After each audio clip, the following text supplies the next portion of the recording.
Hey folks, morning. No business up. Took some medicine, so hopefully it'll kick in soon. Figure might as well just get some more installments of the Red Book of Magic. Okay, you spells. Unisonance.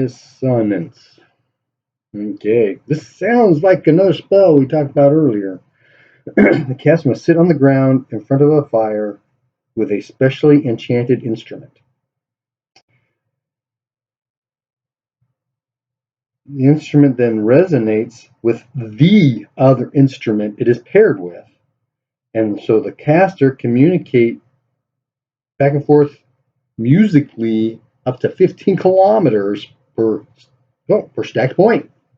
And the communication is carried out with the melodies played, or is it by the melodies played? I mean, does anything actually get out of just the tones themselves come across? So you can do a little song that gives a message if everybody knows the song. Maybe. I'm not sure. But wasn't there something where there's another one where we put a diamond gem on the thing to pair them up. Okay. Unity, another new spell. Generates a love other passion between two people. That's 60%. Now, for each additional room point stacked, I think additional is wrong. I think it's just for each room point stacked, you get to add. You cast a spell, two people, you stack it with more points, you increase the passion by 10% per stack point, up to a maximum of 100, so it's up to 4. That makes sense to me. Yeah, you max out at 100. Oh, be cool to see the effects of passions over 100%, getting higher specials and criticals on effects. But anyway, or you can add an additional person. It says one additional person.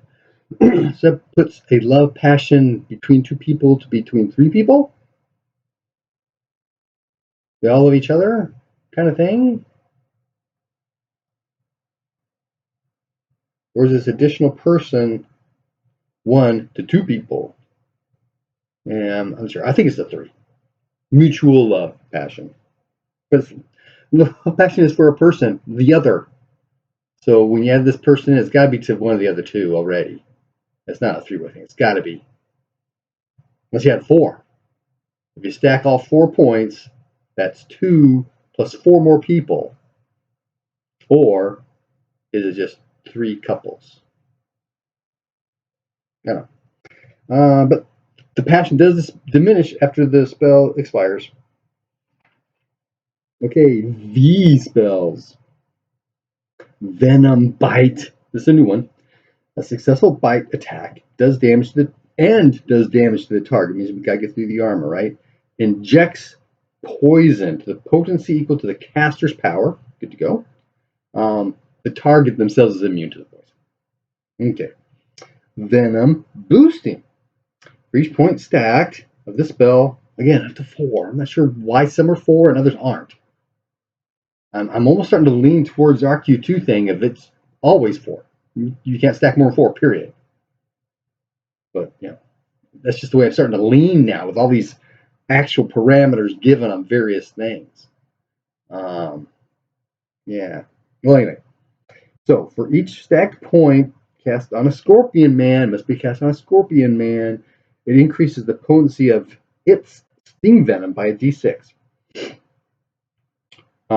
So its potency is based on its constitution, right? So it's a static number, right?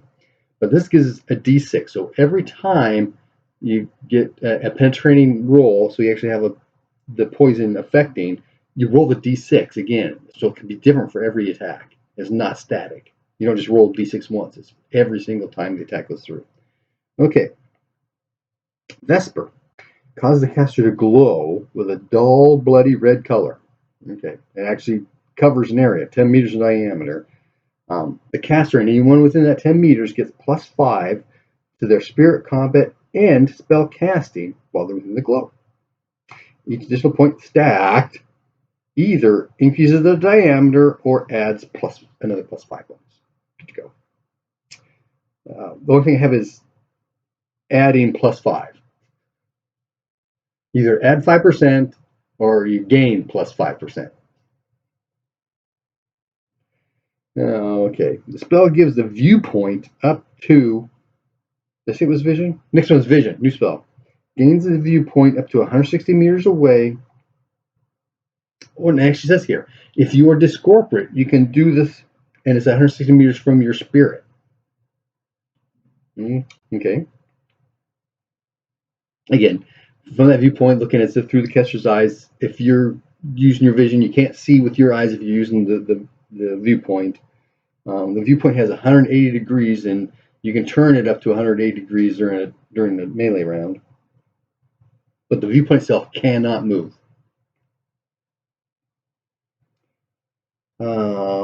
And while you can't see with your real eyes if you're using the vision point, you can go back and forth and back and forth.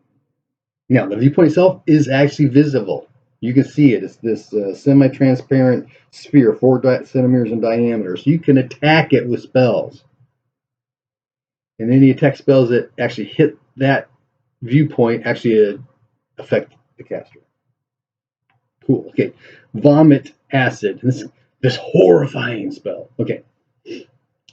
Must be boosted with magic points. The user, the action caster here, right, immediately vomits forth steaming acid with a potency equal to the magic points that they boost with. Okay. Caster's gear aren't affected. Everything else is. And it's enough acid to, well, it says cover much of a human-sized target. So you get a hit location and any 3 contiguous hit locations, right, on the target. If it's larger than human, make a judgment call. Okay. The acid automatically hits. So it's like, roll for location. +1, -1 location is what you hit, right? But this is kind of funky. The target hits any target in front of the caster, right?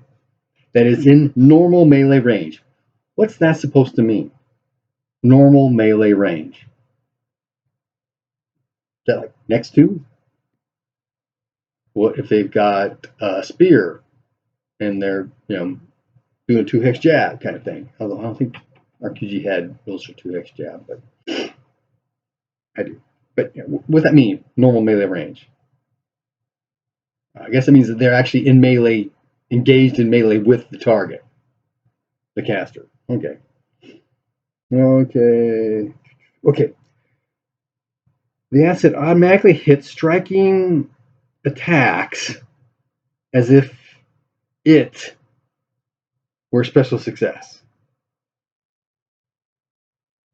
I think what's getting here is the acid spray that's occurring, right? The vomiting acid automatically hits the target as a special success, right? Yeah. Because whoever you're vomiting on, they can dodge or parry, but it takes a special dodge in order to dodge it. That's why it's a special attack. A lot of it, right? Okay, now if a successful parry, if you succeed in your parry against the vomiting acid, then whatever you parried with and that limb are 2 of the 3 hit locations by definition. So if you get your parry with your shield, their shield and left arm plus down his chest, up his right arm, maybe head. I don't remember. Okay. Special and critical parries have no effect on the damage from the acid. So the acid's always going to do its damage.